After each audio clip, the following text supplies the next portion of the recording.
For the past 2 weeks, we have been looking at a country's allyship and their democratic status.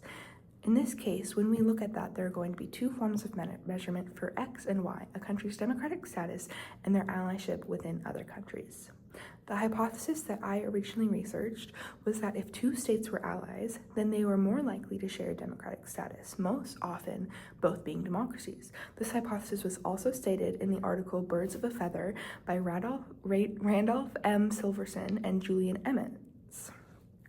To test this hypothesis, I took individual countries and researched whether or not they were democracies. I then paired up the two countries, both allies and non-allies, and looked at both of their democratic statuses.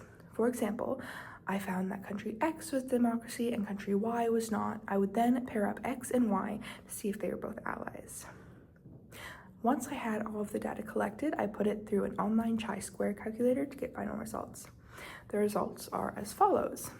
There were 6 countries that were both allies and both democracies, 15 countries that were allies but they were not both democracies, 1 country that were not allies but they were both democracies, and 20 countries that were not allies and not both democracies.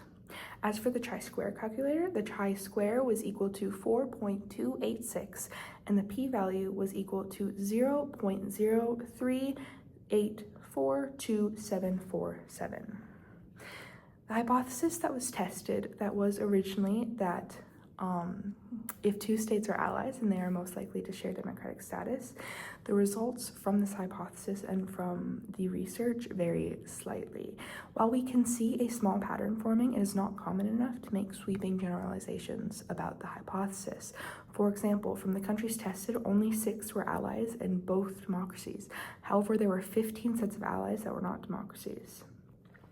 And then, if we look at the chi-square and p-value, it suggests that there is a pattern even though it may not be a common occurrence. Because of all this research and all the data collected, we can assume that the original hypothesis of two countries being allies and sharing democratic status can be true, but only in some cases, and it is not always true. Thank you.